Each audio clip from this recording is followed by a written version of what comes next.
thank you, everybody, for joining us. And just to make a correction, it is the Goose and Tudor and Gary Shaw Promotions conference call. I'm glad to be hosting it because this is an awesome fight. Thank you for calling in. As I mentioned, this is Andre Ward and Chad Dawson's International Media Conference call. And as we do, we will start with one team and then lead into the other. Just a couple media notes. I do have a note here that the replay of 24/7 Road to Ward Dawson will be airing Friday, 7 p.m. Eastern and Pacific. And we will also be sending out the Fight Week schedule. There's great opportunities all during the week, and that is attributed to the wonderful job the promoters have done. So at this time, I'm going to introduce Dan Goosen, president of Goose and Tudor Promotions, and then we will be joined by Bad Chad Dawson and his trainer, John Scully. So, Dan? Well, thank you, Kelly. And God knows why you sound so different talking to the media than you do to me, okay? I'm used to, one that's knocking the heck out of me. First off, thank you all for coming in. I'm going to make it short and sweet from my end, and then I'm going to let you have Dawson and John Scully to yourselves, and I'll be hopping back on when Andre gets on. Gary's in Germany right now, getting ready for his fight against Sturm, so I'm doing this as that courtesy. First off, Kelly mentioned the Fight Week schedule. Tuesday we're going to have the final open workout with Andre and Dawson. That'll be followed by Tuesday arrivals of DeMarco and Molina, but they'll be available to press all day on Wednesday.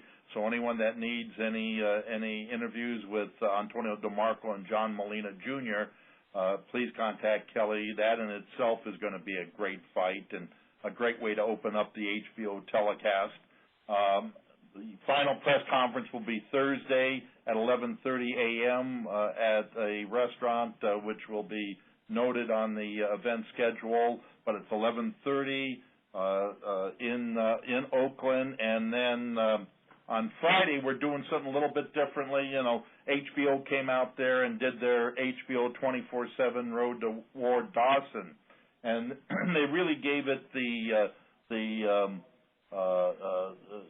full treatment as if it was a pay-per-view event, and we're appreciative of that because I think it was important that both Ward and Dawson got a chance to, say something about themselves other than what they do inside the ring. They certainly deserved it. We thought it was great. But what we're doing is a fan fest on Friday that will be held at the Oakland City Center. We've got sponsors involved in this, including 95.7 The Game, the local radio station in the Bay Area, one of the hottest ones coming out right now. They're going to have a radio remote there. One of their sister stations, KBLX, will be also hosting the event live at the City Center, along with Corona, who will have a beer garden for all you guys that need a cold one.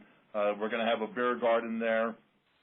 We've got Everlast out there with their booth, City of Oakland, Oracle Arena, ourselves. It's going to be a real festive celebration event within event to get ready for the main event on Saturday night. HBO will have a booth also, and all of this will lead into the live weigh-in, which will be at the same place starting at 2:30, and where we'll have Molina, DeMarco, and Ward and Dawson weighing in at City Center. We expect 3,000 to 4,000, 5,000 fans to attend this fan fest. Anyway, any other questions you need from media, whatever, obviously Kelly's your go-to person.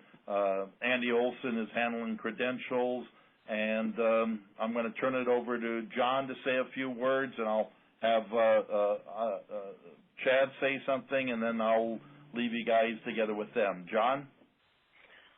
Okay, hello. I'm just obviously excited to be here. This is a huge fight for me, and it's a huge fight for boxing, and I'm just happy to be a part of it. I'm excited for Chad. I know how bad he wants this. I know how how bad and he wants that recognition that this fight is going to bring. And I'm just proud to be a part of helping him get to his goal. Thank you, John. Chad? Yeah, I just want to thank everybody involved with the fight. You, Dan Goosen, Gary Shaw, my promoter, and HBO for putting such a push behind this fight. You know, the HBO 27 was great. I think it gave me and Andre Ward a lot of exposure, and people liked it. So, like I said, I'm excited to be in this position I'm in. I'm excited about the fight, and everything's been going great. And, I'm looking forward to the 8th. Thank you very much. Hey, Kelly, I'm going to throw it back to you. You handle it with getting the media up there, and Okay. I'll be back when Andre gets on, okay? Thank you so much, Dan. Okay, take care. Okay, Krista, let's go ahead and open it up for media questions. Great. If you would like to ask a question or have a comment, please press star 1 on your telephone keypad. Your hand is raised. Please ask your question when prompted. Press the pound sign to lower your hand. Or have a comment, please press star 1 on your telephone keypad now. We'll just give that a minute to queue up.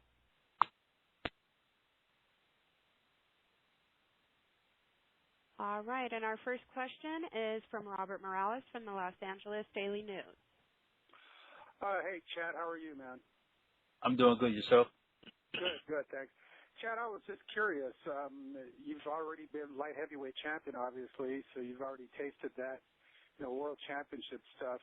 But how much would a victory over Andre Ward mean to you, or rank in your career, especially since you're having to come down in weight to get it, which we all know is very difficult in this game?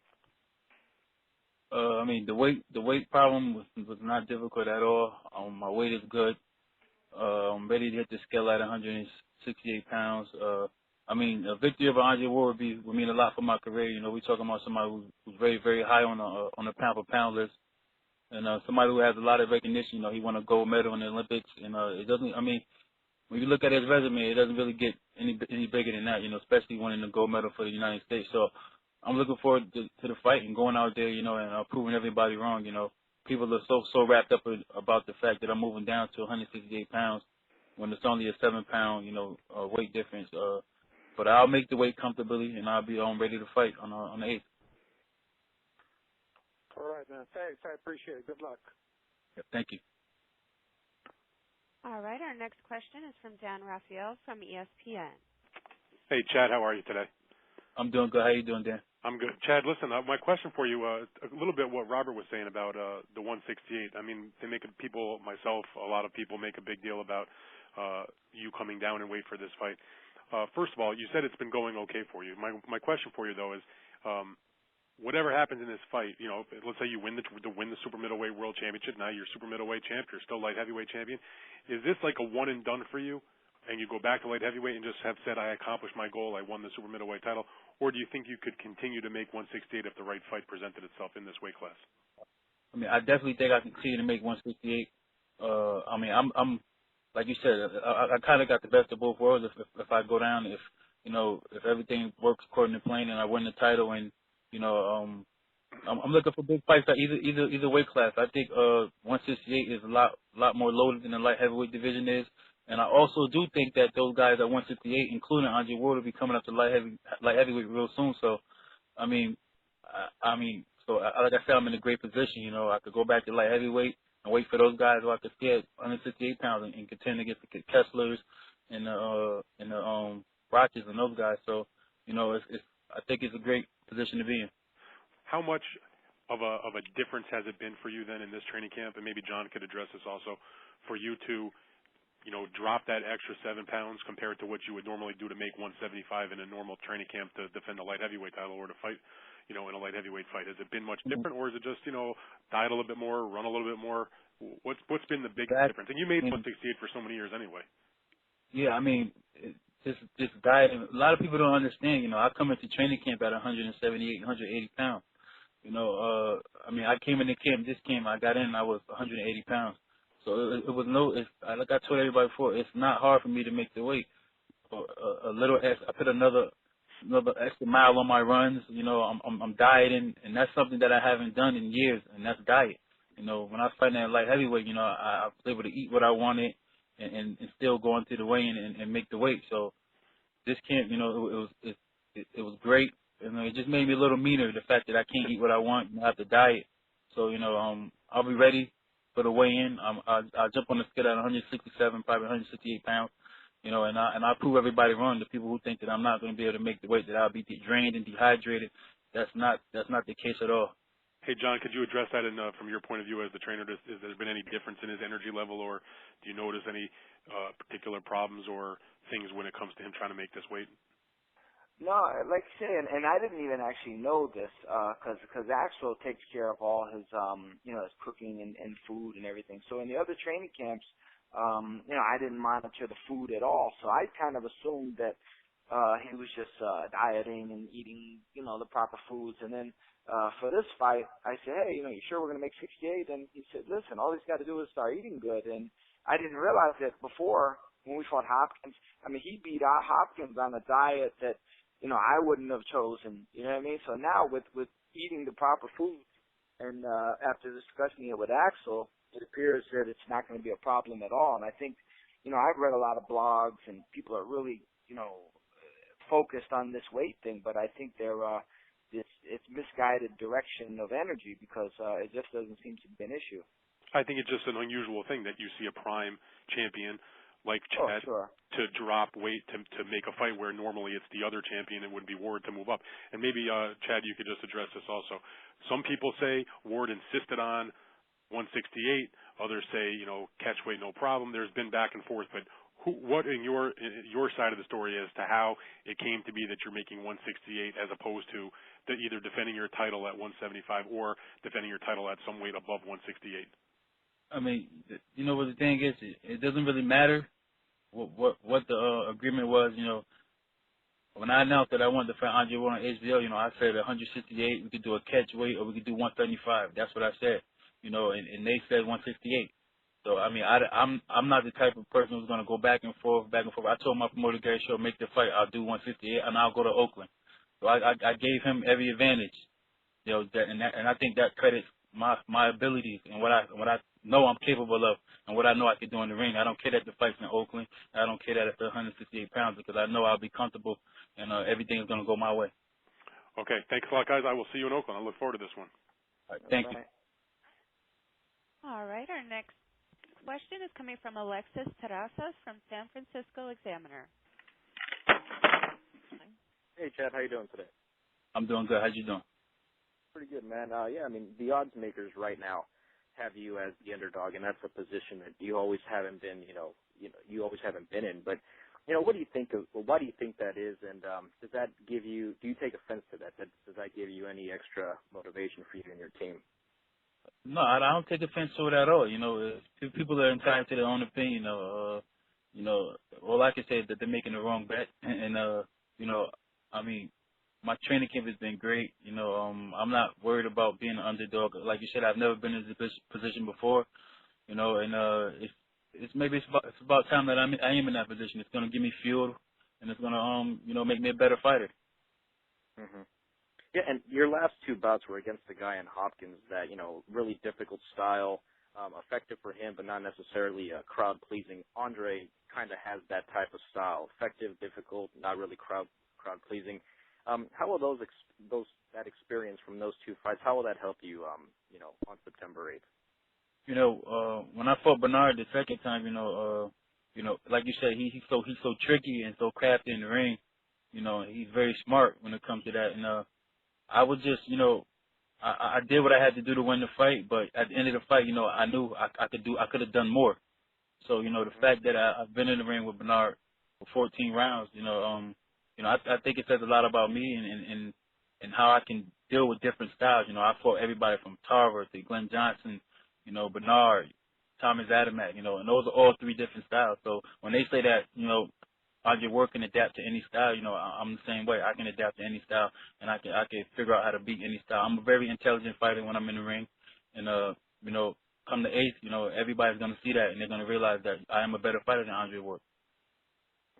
And last question here, we all saw the 24/7, Chad, and you're a quiet guy. You like to do your talking inside the ring. But how is this training camp leading up to this fight different? I mean, are you used to these cameras being all around your family and in the in the gym, is that any different, or are you just kind of taking it in stride, maybe pretending they're not even there? How's that going for you? I mean, I just pretend that they're not there. It's something that they had to do. HBO wanted to be able to get inside and show the fans and the boxing audience, how we live outside of the gym and how we do train. So, it just comes with the territory, and at the end of the day, you have to get used to it. So I think it was good that they showcased me and Andre Ward's lifestyle and our families and everything. And it was a great look, people loved it. So I mean, it was great. There was no problem at all. You look like you got a pretty good fastball there pitching to your son. But anyways, thank you. Good luck on good luck on the 8th, man. To you and your team, Dunsko, and all that. Thank you.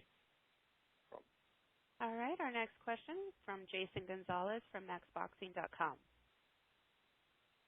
Hello, hi. What's up, Chad? What's up, John? How you guys doing? Hey, buddy. Doing good. Cool. Chad, I already got John's take on this matter. I want to get yours. Considering you got you have a victory over Bernard Hopkins in the boxing calendar year of 2012, would a victory over Andre Ward make you the fighter of the year? I don't know. I don't worry about those things. Honestly, I don't know. I don't really care. My whole focus is getting this victory. If they want to make me fighter of the year, I mean, I'll be glad to accept it, but right now that's not even on my mind. Okay. Now the second question. Do you buy into the hype that Andre's a dirty fighter with the headbutting and the elbows on the inside of the clinches and whatnot? No, because I've never been in the ring with him, so I mean, I don't know. I can't buy into something that I never experienced. So I've watched his tapes and I've been studying him. So, but I can't say that he's a dirty fighter. I have to judge that when I get in the ring with him on the 8th. All right, and our next question is from Bob Vellin from USA Today. Hey, Chad, how you doing? I'm doing good. Yourself? Not too bad, not too bad. One of the questions I had was kind of asked, but I want maybe put it a different way. Do you feel that being on 24/7 gives people a different idea of who Chad Dawson is? More of a family man than maybe what people thought, or do you, has that been a help for you? I mean, I've always considered myself to be a family man. I thought people saw that too. My family's at every fight.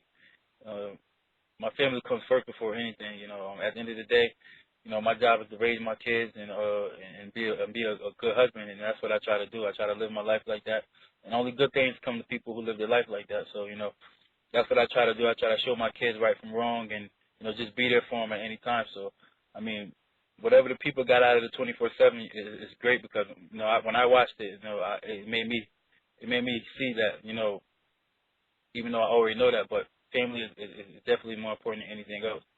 So I mean, I love my family, I love my wife, I love my kids. So I mean, that's just how I am. It's just me. You both have styles of not necessarily wanting to go toe to toe with somebody, but avoiding punches. Do you see any way that this fight could turn into a slugfest, a toe to toe battle? I mean, you got to look at the fact that you got two young guys with a lot on the table and a lot to lose and a lot to gain. So, I mean, I think that this fight is going to eventually turn into that. As the rounds go on, you're gonna have two guys pushing and two guys that are determined. So I definitely think that the fight can turn into that type of fight, the fight that people want to see. Do you feel that Andre has the power to hurt you if he connects? I don't know, because anything can happen in boxing. I mean, I seen the guys with the least punching power hurt guys. So, I mean, I'm not even thinking about that. My whole thing is just going in there and winning this fight and doing it in a great fashion and giving the crowd a great fight. All right. Thanks, Chad. Good luck. Thank you. All right, and our next question is coming from Lem Satterfield from TheRing.com. Hey, how you doing, Chad? I'm doing good. How you doing? I'm blessed. I'm doing well. And John, are you there? Yes, sir. John, you and I discussed this a while ago, and Chad just kind of mentioned it with Bob, that there is a lot on the line for these guys, and for the first time in a while, you have two guys who are considered the best in their division, and they've already, not just based on their talent, but their pedigree and who they've beaten along the way.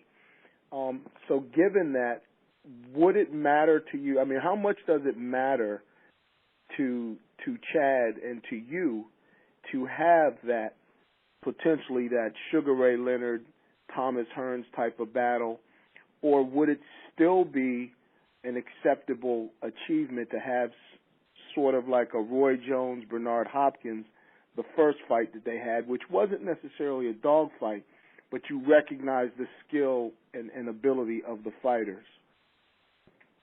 I mean, for me, as a trainer especially, the whole thing is winning. Above all else, above the crowd, above the legacy, above everything, winning is the most important thing, and that's how we have to approach the fight. I do think that Chad has the ability and the potential to open up more and be more exciting, and I think I honestly have the feeling that Andre is going to bring that out of him, and a lot of people.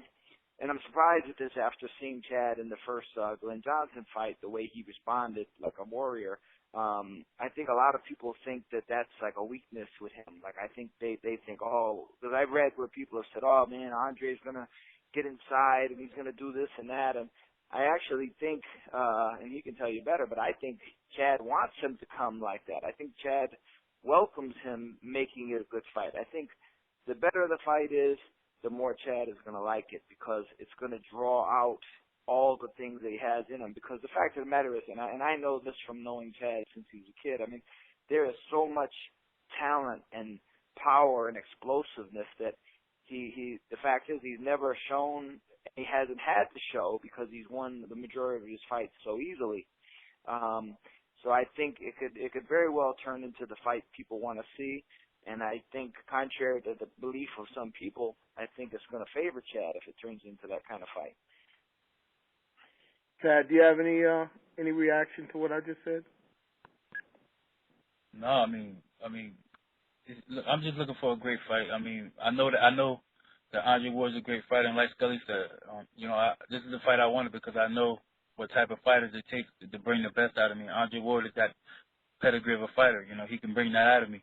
And I'm pretty sure that he knows that I got the same thing in me to bring the best out of him. So that's why I say everybody that's down in the fight saying that it's going to be a boring fight, you can't say that because, you got two guys that are on top of the game, two guys in their prime, and you got two guys that are the best in their divisions, and we're really fighting for something. It's not like we're fighting for nothing. We're fighting for something. And what we're fighting for is something big. So, like I said, I do believe that this is going to be a very exciting fight. Hey, one more last question for you. One of the fights that I look at in your career, some people don't give you as much credit for beating the Tarvers and the Johnsons because they were older fighters, and even Bernard. But the Adamek fight was at a time where, both of you guys, were undefeated. I think you went down once, he went down, and he hadn't lost until he lost to Klitschko since then. How much of that fight do you look at as making you the fighter that you are now? And do you think you deserve more credit for that win than maybe you have gotten? I think I've got the credit for that fight. I think people know what I can do. They just haven't seen it. But when they see that Chad Dawson again, which is going to be on the 8th, I think that people will start giving me my credit. What is that Chad Dawson? Can you go back to that fight and kind of put you went down in that fight and you had to come back. What questions do you feel you answered then that you will bring back on September 8th? Can you talk a little bit about it? I mean, that I'm a warrior, that, I've been in the ring, over 33 times, I've been hit, I've been hurt, I've been down, and I've gotten back up. So, and that's gonna always be my style of fighting. So, whenever I get hurt, the first thing that pops in my head is to come back. I come back meaner and I come back tougher. So, that's just me, and that's the fighter I'm gonna try to continue to be. Chad, thank you so much, and good luck on September 8th. Thank you. All right, and our next question is coming from Richard Diozio from the Fresno Examiner. Hi, good afternoon. Thanks for taking my call. Initially, this question can be geared toward John and how you're preparing Chad for this fight.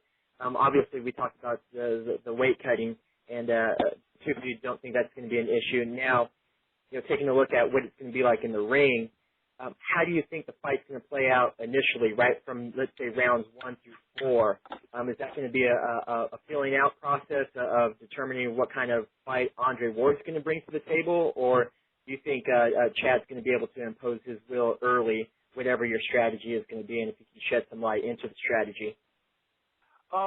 Without going too much into detail, I'll say this as a basic overview that's always in play with Chad.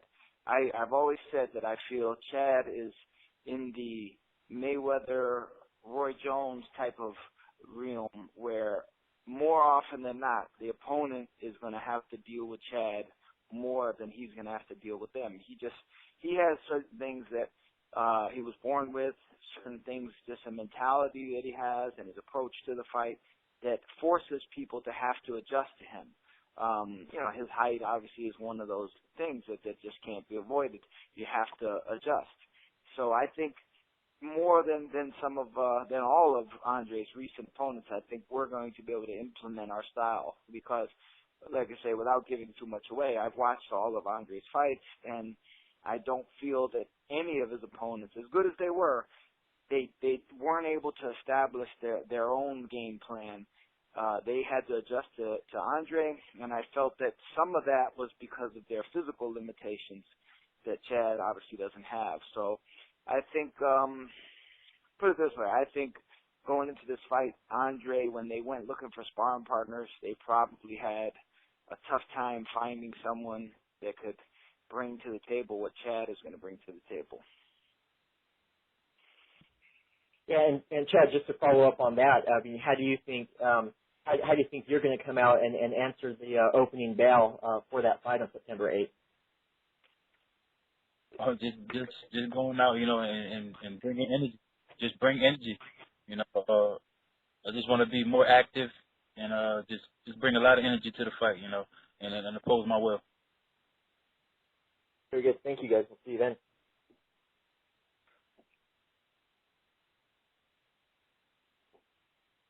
All right.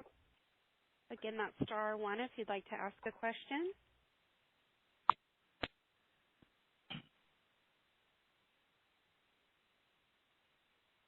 Okay.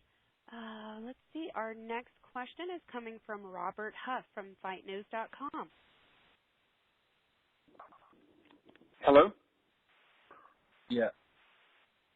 Hi, a couple of questions for Chad Dawson. I've done a good bit of work with Andre Ward over the years, interviewing him and Virgil Hunter, and Virgil's made what might be a subtle point in that, as people have noted, Mr. Ward can fight in a variety of styles, which poses perhaps challenges in the ring, but also, from Hunter's perspective, challenges in preparing, because it's, to his eyes, difficult to get, the good sparring partners who can replicate what he can do. Can you talk some about how you're preparing for that? If it's a matter of sparring both with guys who've got that big, strong inside game and can do more of the sharpshooting style, or doing some of each, or what's your approach in sparring on that front? Well, first of all, I mean, we've had great sparring. I think the sparring that we had is better than what a lot better than what we expected. So on that note, I mean, everything is great. I'm not worried about finding guys to emulate them too much, because we got guys that emulate them very well. So I'm just prepared. I'm ready to go, and I'll be ready on the 8th. And a quick follow-up. I talked to you briefly in Sacramento, California in 2007. Gary Shaw was nice enough to bring you over to press row, and you were super gracious. And Gary said, Chad doesn't travel with a posse; he travels with his family. And you talked on 24/7 some that by the time Pascal fight came around, there were 30 people around you in your entourage, and they all disappeared after that fight didn't go your way. Can you talk some about how things got from that point in sort of 07 when it was you and your family to you and 30 people around you? Yeah, but when I said that, I wasn't talking about like at the fight, me walking around with 30 people. I mean, like after the fight when I got back home to New Haven. I mean, I didn't travel with those guys. I mean, when I came home, I was embraced by 30 guys that I hung around with, that I would go out with. We would always be together. So, I mean, and to touch on that, I mean, I think every fighter goes through that type of situation. When you're up, everybody wants to be around and be there and hold your coattail. But when you're down, nobody really knows what to say to you, or nobody's there to pick you up and tell you, look, Chad, man, it's okay, you'll bounce back. So after I lost to Pascal, when I got home, it was literally, maybe a handful of people that, said, yo, it's okay. We know you'll bounce back, but everybody else, they just disappeared. So I mean, no phone calls, no nothing, and that just put my mind in a different place. I'm a different person from that. I learned who my real friends are, who my real friends aren't. So I mean, like I said, I think every fighter or anybody who's ever been at the level I was at, I mean, has been through that. So I mean, from the Michael Jordans to the Kobe Bryant, LeBron James, I'm pretty sure they all experienced it. Are you a Celtics fan? No, Miami Heat fan. Well, Ward likes the Lakers, so you might have something to talk about. Yeah. But what I got from what you said in the 24/7, it seems like between fights you have sort of gotten away from having 25, 30 people around. Is that correct? Yeah, I've definitely gotten away from that. If you see me after the fights now, I'm in the house with my family, bringing my kids to school every morning, picking them up, making sure that my kids and my wife are straight. That's my whole thing. That's how I live my life now. All right, and our next question is coming from Colin Seymour from theexaminer.com. Hi, this is Colin Seymour. I'm glad to meet you, Chad. I'm in California. When you were out here in California, you were treated a little bit inhospitably. It seemed to me that Virgil Hunter was really trying to get under your skin, and he's very good at that. Did he succeed in any way? He fell with a big F. Yeah, he got an F for that.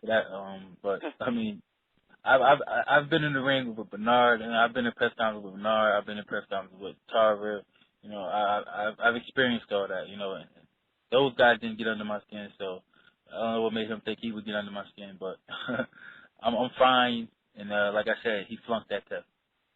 It's got to be tough coming out to, Andre Ward's hometown, and he's got thousands of people flocking around him. You were talking about the people who are actually around you, but what about the people that are just your fan base? Who are they, and how much can this fight do to expand your fan base? I mean, it could do a lot. I don't know what type of a crowd I'll have out there in Oakland, but I wouldn't care if I had one fan in the audience. As long as my family and my closest friends are there, it doesn't matter to me. So I mean, everything is great. We're looking forward to seeing you out here next week. Good luck. All right. Okay, that was Chad's last question. So we are going to thank the champion, the WBC and Ring Magazine Light Heavyweight World Champion, for joining us, along with his trainer, John. Please ask your question now. Mute on. Thank you. Looking forward to a great fight. And Dan Goosen has returned to the line, and I'm going to turn it over to him while we await. I believe that Andre and Virgil might have joined us already. We're just waiting confirmation. Okay, he's on, and so is Virgil. So, Dan, can you take it from here? Thanks, Chad and John. Appreciate it. Thanks, Chad and John. Talk to you later. We've got Virgil and Andre on? Yes. Okay. I'm here. Okay, great. Andre, it's great to have you out here. Virg, we won't keep you guys long. Let's open it up with Virgil to say a few words, and we'll have you say something, Andre, and then we'll get to the Q&A. Virg, how's everything going in training? Everything's going great, Dan. The camp is going well. We've winded down the last week. Very pleased with where we're at and what we need to do. We're very in sync on what we need to do and very in tune on what's lying ahead. So in that respect, I couldn't be more happy. Glad the fight is getting close. All the heavy work is pretty much out of the way. And we're just looking forward to a big evening in Oakland, California. And you mentioned a big evening in Oakland, California. I mean, it's amazing out there, and I kind of touched on it at the beginning with the press at the beginning of this call. And we've got tremendous sponsors out there. We've got 95.7 The Game. That's one of the hottest sports talks shows out there in the Bay Area right now that are a sponsor, along with the City of Oakland, Oakland Tribune. We've got Azad Watches. We've got Corona. I mean, just a lot of support out there, Everlast, and I think it just shows the importance and the bigness of this fight, and how the city of Oakland and the Bay Area in itself are embracing it and looking at this as their Super Bowl. Andre, why don't you say a few words on how training's going, everything else, and then we'll throw it to the media. Not really much to say. Obviously, we've been having our head down. We've been working. Lost track of how long camp has been going on and how much time we got left. I'm just focused on putting in the work every single day. Like Verge said, everything is going according to schedule. And the other side, they've been doing a lot of talking, and that's fine. We've been quiet. We've just been working, and we just, as always, we want to talk the loudest come fight night, September 8th. All right, thanks, Andre. Hey, Kelly, why don't you open it up to the media, and let's get some questions going. Okay, operator, go ahead and open it up, and we will take questions for Andre and Virgil at this time. All right, if you would like to ask. Your hand is raised. Please ask your question when prompted. Press the pound sign to lower your hand. This will place your question in the order it was received. Again, if you would like to ask a question or have a comment, please press star 1 on your telephone keypad now. We'll just wait for that to queue up. All right. Our first question is coming from Lem Satterfield from TheRing.com. Hey, how you guys doing? You there? Yeah, great, Lem. Good. Hey, Andre, I asked this of Chad also. And also Virgil. This fight is obviously between two of the best in the sport. And I've been talking to people about it and different fans, and I see it as going either one way, two ways. It can be a Roy Jones, Bernard Hopkins type of fight where you have two really highly skilled guys kind of sitting back and measuring each other, or you can have a Sugar Ray Leonard, Thomas Hearns type of fight because you have two great athletes who obviously have built up a great pedigree, not just on their talent, but they've shown it in the ring. Virgil, what kind of fight do you see happening? Andre, what kind of fight do you see happening in all the possibilities? Well, first of all, the fight in itself is going to be exciting. I think you have two determined athletes. There's a lot at stake. I'm sure they're very much aware of some of the criticism and the critiques that have come that way, where it's amazing to me where people can predetermine the outcome of a fight or even speak in negative tones of what they think.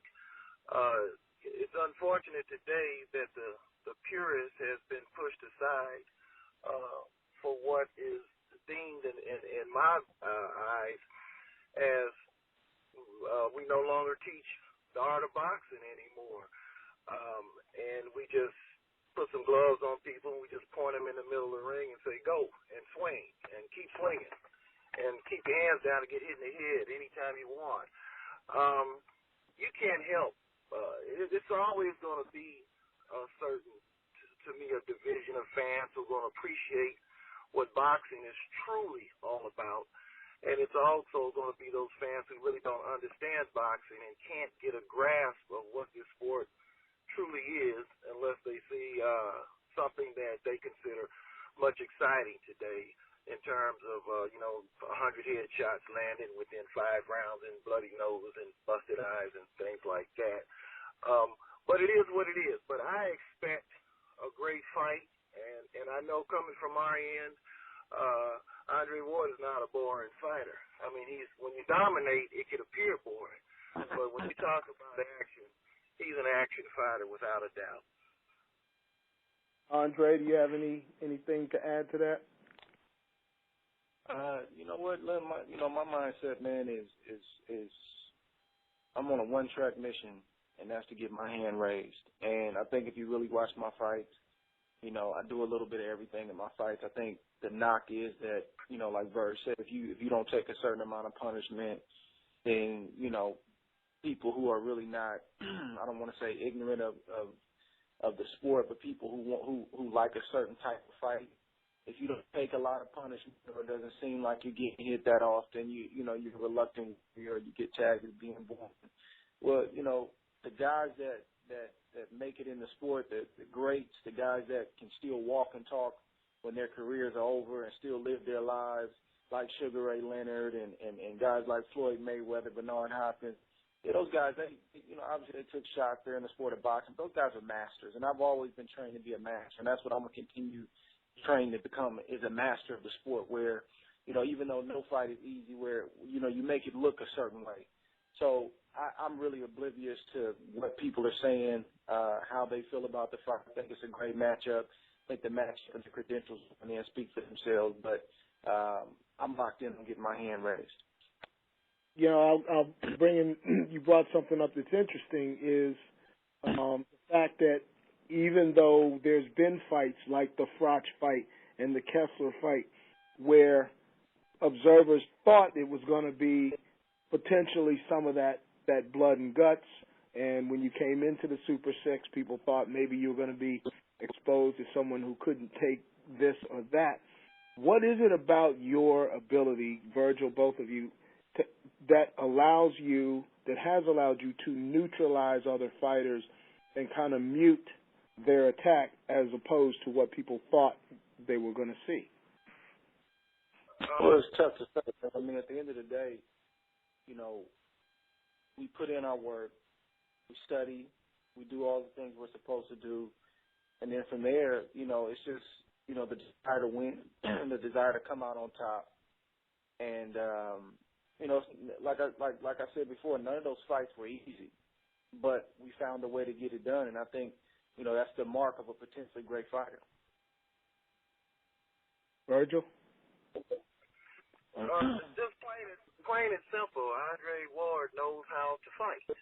And it's like in any other sport, when you know your craft and someone's on the receiving end of that craft, then it's made to look easy. Look, it's a lot of times we could say that these two guys had a tremendous amount of heart because, they went in the middle of the ring and they dug their feet in the canvas and they went toe-to-toe. I in particular think that's an out and it's a margin of error. Let me tell you something, man. Any fighter, if you gave him a choice, if you gave him opportunity, if I had a magic wand and I said I could poof you here and you could go into a fight and you won't take no punishment, or I could poof you here, you can go into a fight and you'll give some of the greatest toe-to-toe fights in history, I guarantee you he's going to take the one where he's taking no punishment. It comes down to ability. It comes down to talent. It comes down to understanding the art and the craft of boxing. So when you see two guys going toe-to-toe, 9 times out of 10, if you look at all their fights, these fights suggest this because there's a limitation somewhere. They were taught how to fight in such a way that they missed a lot of things that the game offers in terms of developing craft. So I can't be fooled. Every single person who looks for this fight, if they had a son that chose boxing and they had an opportunity to have a coach that would teach their son how to hit, not to get hit, they're going to take that coach before they take one and say, well, I'll take your son and he'll give just as much as he takes. They're going to take that coach who says, I can have your son hit and not get hit. So to me, that's excitement in boxing, mastering that craft. So, again, I say it's limitations on the other fighter. Even when you look at Sugar Ray Leonard and Thomas Hearns, you saw strategy in that fight. Now, when they got older, and they lost some of their physical ability and attributes. And the second fight was a little bit more action-packed. They didn't, lesser athletic ability. They were a little older. But that first fight, that was a very strategic fight. It was not what you would call a slam, bam, drag you to the mud type fight. Thank you, guys. Look forward to September 8th. Thanks, Mel. All right. Thank you, Mel. All right, our next question is from Alexis Terrazas from San Francisco Examiner. Hey, Andre, how you doing today? How are you? Pretty good, man. You've always been a guy, maybe the best that I've seen, in action active today, that is, really effective at making the other guy adapt to you. In other words, you take them out of their game plan, and you do as such. But how will you do that against Dawson? A pure boxer, a guy who's a southpaw, and he's tall, and ultimately he's good. So how are you gonna make him bend to your will, so to speak? Well, I had 12 rounds, number one, and really the foundation is what it's been for every single fight. That's getting myself in tip-top shape. My mind is right. I'm ready for war, and we have a game plan, and whatever adjustments need to be made along the way, they'll be made. I mean, I can't give you, this blueprint on how it's going to get done, but the idea is for it to get done regardless of how it gets done. So, a lot of people are making a big deal about Chad's height and reach, and that's a given. He's got the height and reach advantage, but you got to look at it from my standpoint, from the athlete standpoint. I'm not enamored with that. I'm not spooked by a height and a reach deficit. I'm coming to get a job done September 8th, and it's no different than any other fight that I've been in, whether it's Abraham, who's short and squatty and explosive, Paul Fry, strong, long and wiry. I mean, at the end of the day, you got to find a way. And I've always said that, and September 8th, will be no different. Is it going to be like a mixture, though, of maybe fighting on the inside and maybe staying outside, or are you going to try to infuse that kind of game plan? Well, once again, I can't give you a blueprint, on exactly what's going to happen. This is a fight. So, we knew exactly how it was going to happen. That'd be great, but you don't know. So, but again, if you watch my fights and if you're familiar with my fights, that's what we do. We show what we have to show, whether it's inside, outside. The key is not to be one-dimensional. So I think you're accurate when you say that. Okay.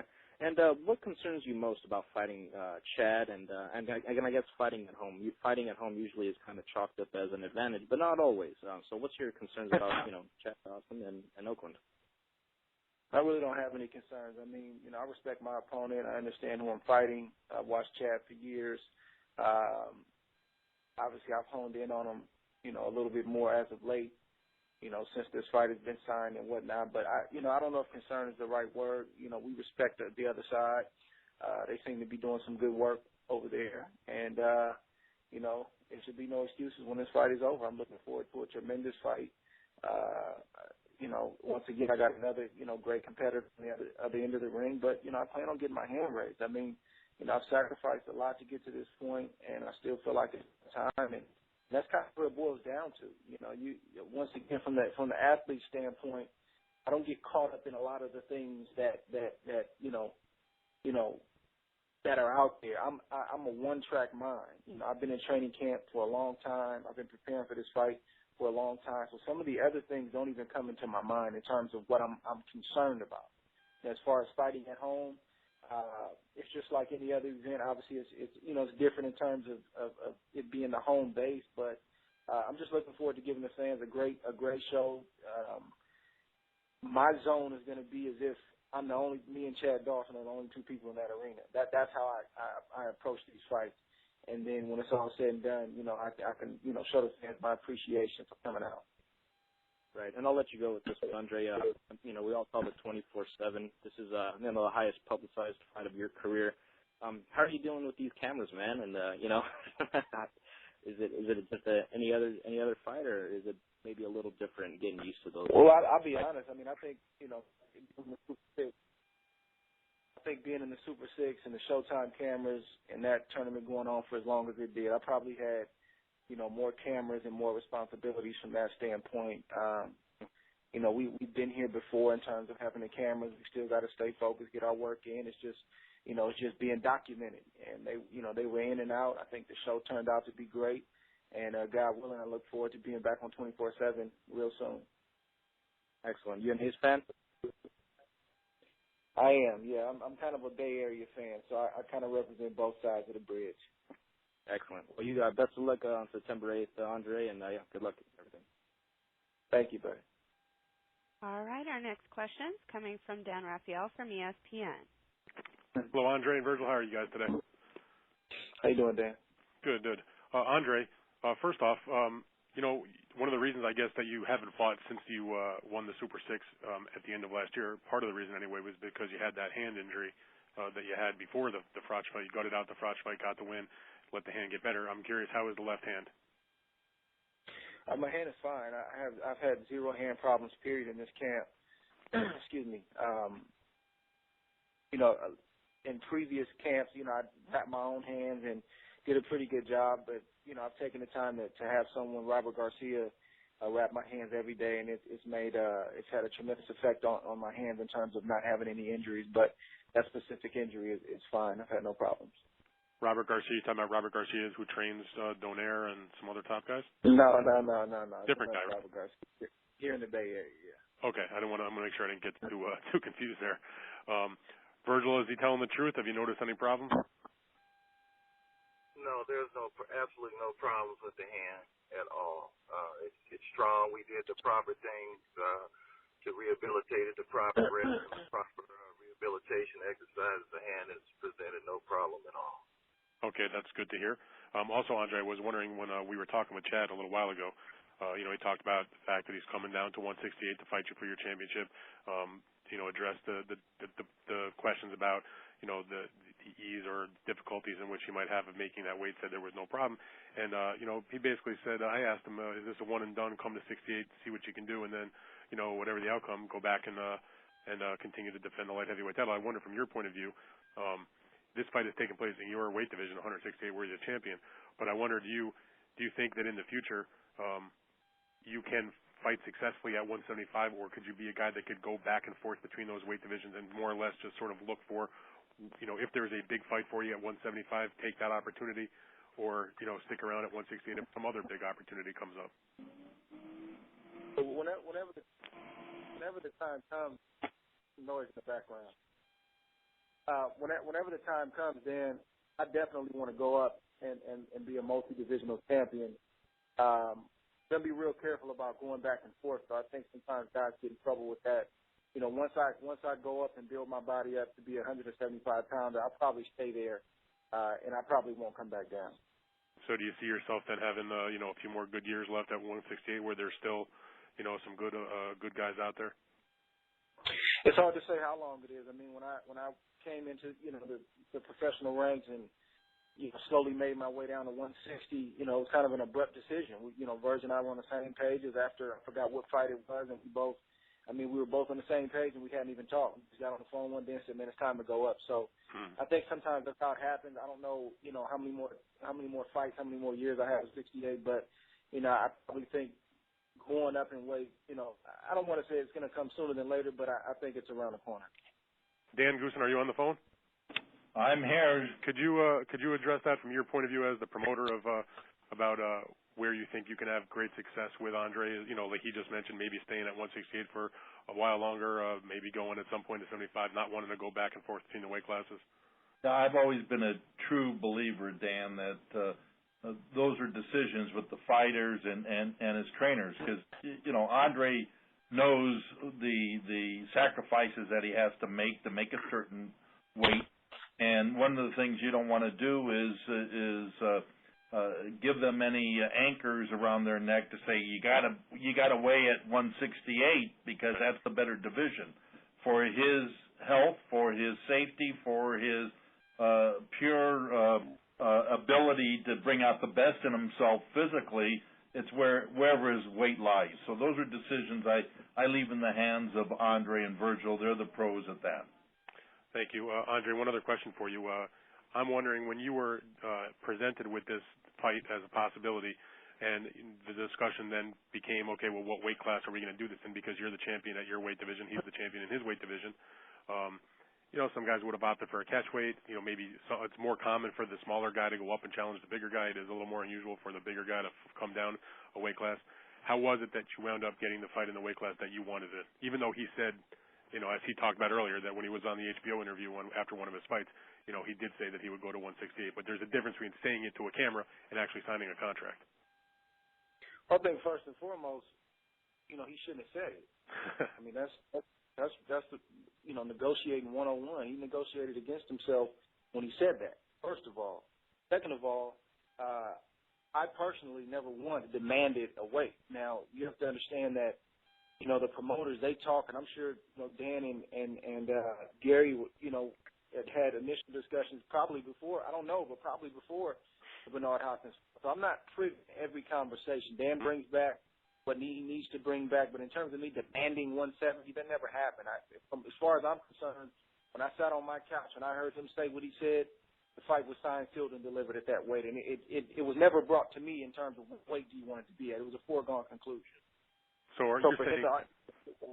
for him to say that on national television and then double back and say, "Oh, we wanted 170," that's the contradiction of what he said in the post-fight interview. Why would you say that and then try to go back and get a catch weight? It doesn't work. This is business. Okay, Andre. So your point of view is that if this fight was going to be for your title, it was 168 maximum. If it was going to be for his title, it would have been a 175 maximum. No in between catch weight stuff. I didn't even get a chance to get that far. I wasn't ruling out a catch weight, and I didn't demand it to be at 68. I was presented something, and I accepted it, and that's as far as it went. Okay, so the only thing you ever were given to your promoter was 168. Absolutely. Okay, which means that your promoter did a good job negotiating your fight, I guess. Congratulations. So we're not going to apologize for that, no.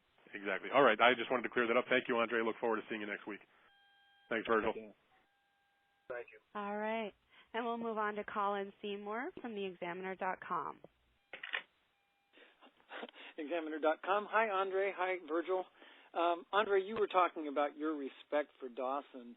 Last week you mentioned that you don't really think that the Dawson people have that much respect for you.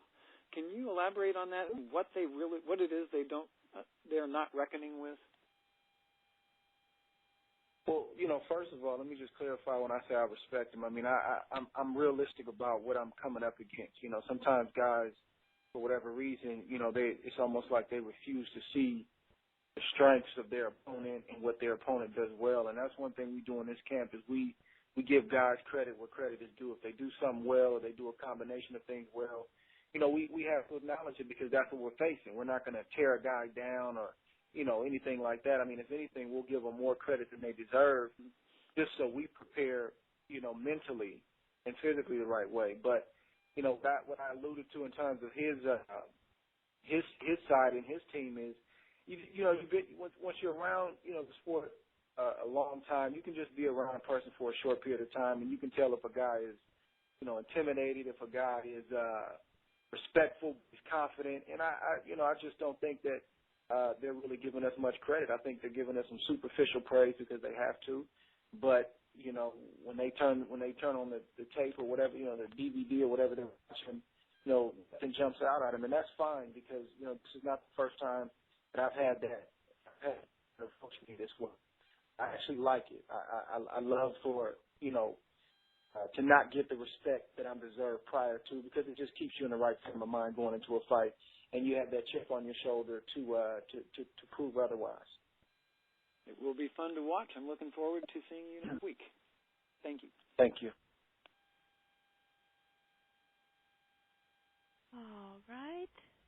Again, if you'd like to ask a question, Kelly, why don't we have one or two more questions? We have two more questions. Okay. All right. Operator, let's take the last two in the queue, and then we'll wrap it up. All right, let's go ahead with Eddie Goldman from No Holds Barred. Thank you very much. Hello, everybody. Andre, in this fight, we have a champion versus champion fight, and, we know the accomplishments and the records of both of you. Can you tell us what you think your advantages are, why you think you're going to win this fight? I don't know. I think I kind of leave that for you guys to kind of talk about. I'm not going to. It's tough. Sometimes these questions, it's tough to give you one thing and say I'm gonna win because of this. I mean, I'm just a competitor. I'm in great shape, and whether it's Chad Dawson or whether it's somebody else, I hate to be mundane about my responses, but you gotta get the job done, and that's what we're prepared to do, whatever it takes to get the job done. I think the fans are going to see several dimensions come September 8th from me and my team, and I'm just looking forward to it. But it's hard to just give you one reason why I'm going to win. I'm just ready to go. In the past, you've described yourself sort of as a chameleon who adapts his style to other fighters. Can you give us any hint what we can expect against Dawson? He's going to have a height advantage and southpaw and all that. Well, I just think that where they've gauged me and where they have me in their minds, I just think it's going to be different. From the speed to the strength to the power. I mean, if you let them tell it, they got every advantage in the book, and that's just not a reality. He can have the height and the reach advantage. I'm not going to argue that, but when they say they're bigger, they're faster, they're stronger, I just think they're going to realize very quickly that's not the case. And last thing, Virgil, could you explain why you think that Andre has the advantages in this fight? I think he pretty much covered it all. I mean, and you can only go on feedback until the actual fight starts. But if you, again, as he says, to let the Dawson camp says, they have all the advantages. So I would say just in that sense itself, it gives us, we have an advantage in them having all the advantages. So I'll take that advantage. I'll take my advantage in you having all the advantages. And then we can smooth it out from then on. So, again, like you said, the height and the reach is a given, although the height is really in the length of his neck and not true height. It's the length of his neck. And, reach has never been a significant factor in boxing in my book and a lot of other books. It's distance and range. So, but he can have those. But I think if I had to say one advantage, it's our disadvantage. That's our advantage, being at a disadvantage in their eyes. And I'll take that. Okay, thanks. Good luck to everybody in the fight. Thank you. All right, and our last question is coming from Robert Huff from FightNews.com. Good afternoon, and hello from Dubai and the United Arab Emirates. Looking around at BoxRec, Andre, I had seen that by my math, this is going to be the longest layoff of your pro career, and I've wondered if when you got into camp and perhaps subsequent to that you noticed anything different, being a little bit off the rhythm you had established in the years previous to that? Yeah, things were horrible, man. I was rusty.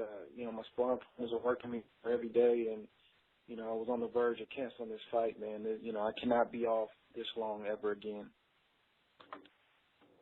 Seriously? Oh, my. I mean, did you feel any rust or just a little bit different to get out of the rhythm you had established? No, I felt fine. Everything is good. I think if you really look at it, I think with the knee injury, this may have been the longest layoff by a month or something like that. But I've had 6, 7, 8 month layoffs. They're not ideal, but they happen for various reasons. And just like in the ring, when I say you got to find a way to get it done, I mean, I have a responsibility as a fighter to live the sport, to live it out every day. And just because I'm off, it doesn't mean that I have to let my body go. It doesn't mean that I abuse my body and that I'm not focused on boxing. I mean, I literally think about this sport every day, whether, I have a layoff or not. And I just think those little things of just always having your mind on the sport. Obviously, I'm not training at a training camp level, but I'm always sharpening my tools. I try to keep my body at a certain level in terms of fitness, and just having age on my side, I think is a big deal too. So we haven't noticed anything. There hasn't been any problems, and this layoff is a non-issue. If anything, it's done me some good because I train really, really hard, and that takes a toll on the body. But then you also have the Super 6 and the toll that took. And, coming off of that, I think it was a good thing. I think it was a good thing, even though it wasn't ideal. I think it was good that I was able to get that rest, both mentally and physically. Yeah, and we talked in Oakland after the Froch fight. Obviously, there was the hand, and you said you just sort of physically a little chewed up and worn down, and the mental side of it, and your fourth child coming along. Your oldest daughter on 24/7 was utterly hysterical, by the way. She's quite the young. I'm sorry? I say, yeah, she stole the show. Yeah, she's the star of that show, maybe. But you've always talked about how you have the laser focus on the fight that's right in front of you. But nonetheless, you've got this awareness of the fighters in or near your weight. After Froch, was Dawson pretty hard on your radar? Was it something that you and Virgil and Dan were talking about seriously? Did it come up as sort of a surprise? Is it an opportunity you left at? Can you talk some about that?